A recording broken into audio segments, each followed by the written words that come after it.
Welcome to Ramblings with Joe. Today's topic in this series about the political party's total ignoring of its constituents is number 3, and that is money in politics, campaign spending limits. So 72% of Americans would like to have spending limits on campaigns. And that's really important because they don't want these huge, I don't know what you call it, but these campaigns that just overwhelm you with constant ads inundating your day. Grok is with me this morning as well. She's going to be, or it, I don't know, some of you are still offended when I call the AI she, and it has a female voice, so I'm going to continue to call the Grok she. I mean, I could change it to male voice, but then I'd end up calling it he. So Grok is with me. She's going to help me with the stats and some of the background on this. Grok, there was a Supreme Court case that stated that campaign limits was a violation of free speech. Can you tell me about that? Yeah, that was Buckley versus Valeo back in 1976. The Supreme Court struck down limits on how much candidates and independent groups could spend on campaigns, ruling that spending money to spread political ideas is protected under the First Amendment as free speech. They did allow limits on direct contributions to candidates, but not on overall spending. That decision basically opened the floodgates, and later cases like Citizens United in 2010 took it even further by letting corporations and unions spend unlimited amounts through super PACs. That's why we're seeing these massive, never-ending ad blitzes you mentioned. So the idea that we can just have our lives inundated is the only word I can come up with these advertisements and phone calls, these robocalls that are already starting to come for the midterms. These are just absolutely ridiculous. I imagine the robocalls are probably the cheapest amongst all the campaign ads. 72%'s been pretty steady, right, Grok? Yeah, that 72% figure is still holding strong.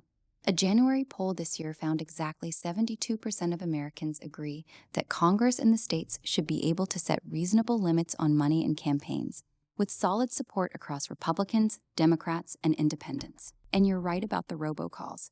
They're by far the cheapest option. You can send them for just a couple cents per call, compared to thousands or even tens of thousands for a single TV ad spot. That's why your phone's already blowing up this early. So there's really no good way to stop this huge amount of spending. And in my opinion, it's a huge waste of resources. All this money could be better spent on other things.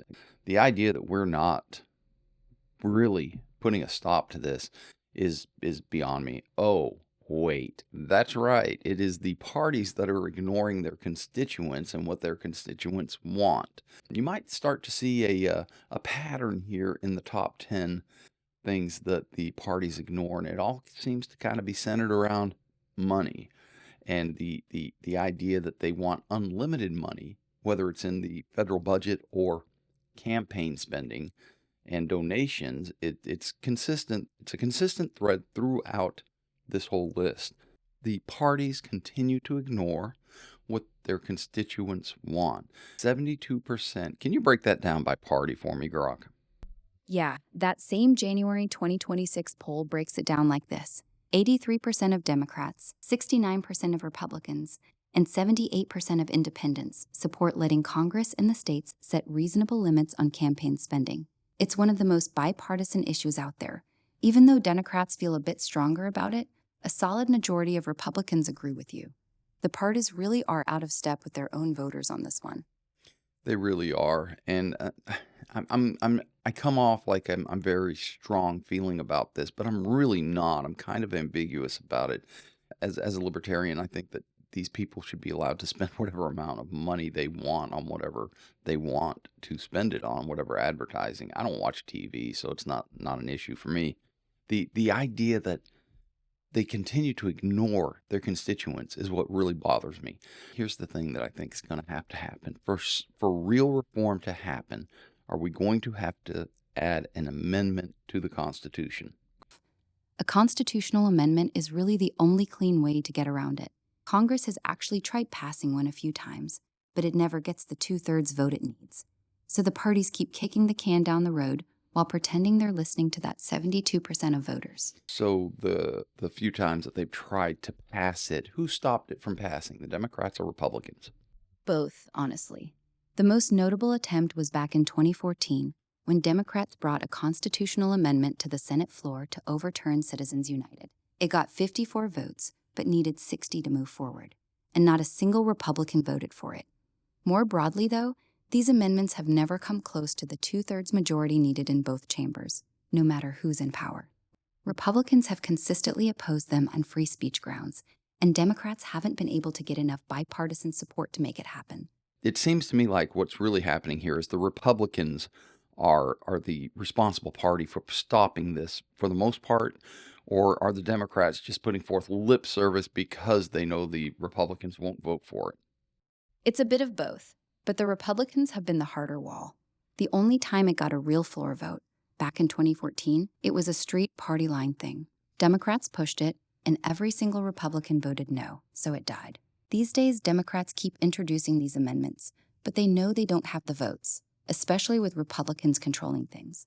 So yeah, there's some performative aspect on the Democratic side too, but the core blocker has been Republican opposition on free speech grounds. Neither side has shown real willingness to make the hard compromises needed to get two-thirds. Well, as far as I'm concerned, both parties' constituents want this amendment, so there should be no compromise. The amendment should be introduced, it should be a standalone amendment, and it should be passed. Whether I believe in it or not is irrelevant. If this is something that the people want and the reform is not coming from either party, then it again is just, two different sides of the same coin. Democrats, Republicans not giving their constituents what they want. You're right. Both parties' voters want it, yet neither side is delivering. That's the frustrating part. The amendment would need two-thirds in both the House and Senate, then ratification by 3/4 of the states. That's a high bar. But when 70% plus of Americans across the board support it, you'd think politicians would at least try to make it happen. Instead, it just becomes another talking point. Democrats blame Republicans for blocking it, Republicans say it's an attack on free speech, and nothing changes. The voters on both sides keep getting ignored. On a side note, the robocalls thing, there's a list that you can get on to prevent salesmen from calling your phone number.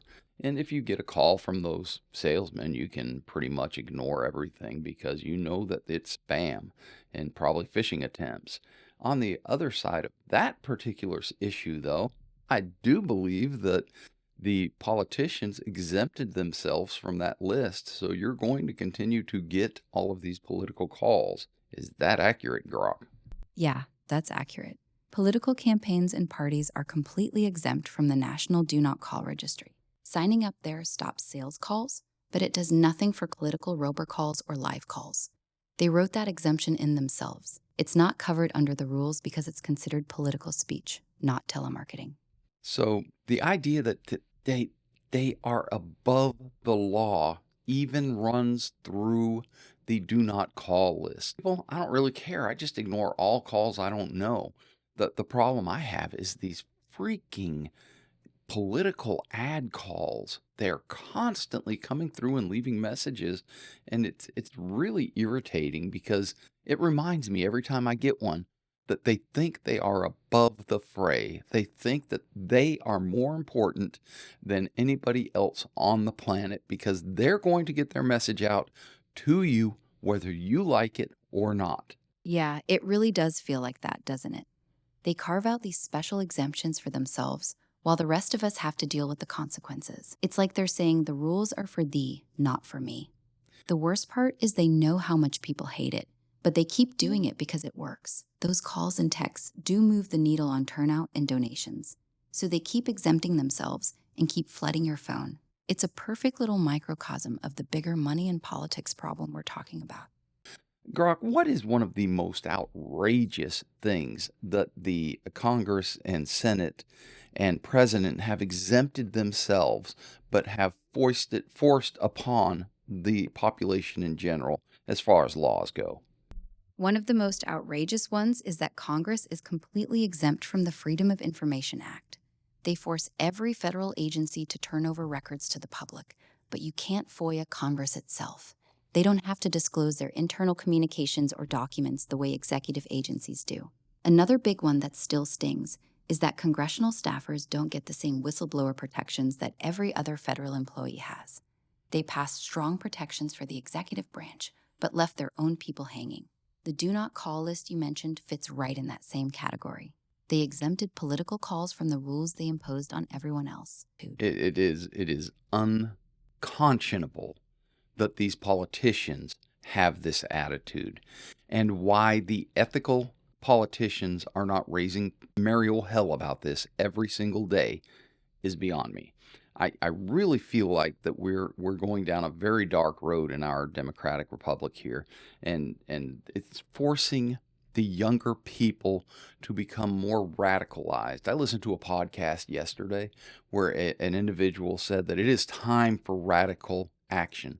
And I don't know if he understands what radical action is. It's an individual I respect because he seems to have a lot of common sense, even though I don't agree with him a lot on politics. But he seems to have a lot of common sense. But when he said that, I was kind of taken aback. It kind of blew my mind that these words were coming out of someone who I kind of think is a very level-headed individual. That's not level-headed speak. That's things that can cause a lot of people to get killed in the world and in our country in general. Yeah, I hear you. When even level-headed people start talking about radical action, that's a real warning sign. It shows how deep the frustration has gotten. The scary part is that this kind of talk usually doesn't lead to thoughtful reform. It leads to chaos. History shows that when people lose faith that the system can fix itself, they start looking for someone willing to burn it down instead. And once that fire gets started, it's really hard to control who gets burned. The politicians who keep playing these games are playing with matches, and they don't seem to realize how dry the tinder has become. It's not the politicians who can fix this. It's you. It's me. It's the voters. We can fix this, but we can't fix this if we don't take a couple steps back and realize we're voting for the scoundrels every 2 years, every 4 years, every 6 years. We're voting for these scoundrels, and we keep putting them back in office. I recently heard that Tucker Carlson, Marjorie Taylor Greene, and Thomas Massey are talking about having a third party. I hope they do. I had high hopes for Musk's third party, but that didn't happen. I really hope that these do. And it's not because I believe in their political outlooks across the board. I have, it's kind of a buffet thing for me. I kind of like some things and I don't like some things, but that goes for every party. And I really hope that these three people start a political party that really, upsets the apple cart, that makes the politicians that are in power right now stand back and take a look and say, oh, if we don't fix some things, we're in trouble. We're going to lose our seats of power, which, as far as I'm concerned, they should lose their seats of power anyway. I think as we get closer to the end of this list, you're going to find out that I'm getting more and more passionate about it, because I really think that the idea that we are the ones in control has been lost in America. I have a friend who doesn't vote anymore because he says it doesn't do any good. It doesn't do any good if you just choose from this small pool of two that are really doing the same thing. And if you don't believe they're doing the same thing, well, look at the leadership roles and how they're reacting to the Iran war. I said Iran war because it's not a police movement. It's a war, and it's an illegal war. Anyway, that is the topic for today: money and politics, and whether there should be limits on campaign spending.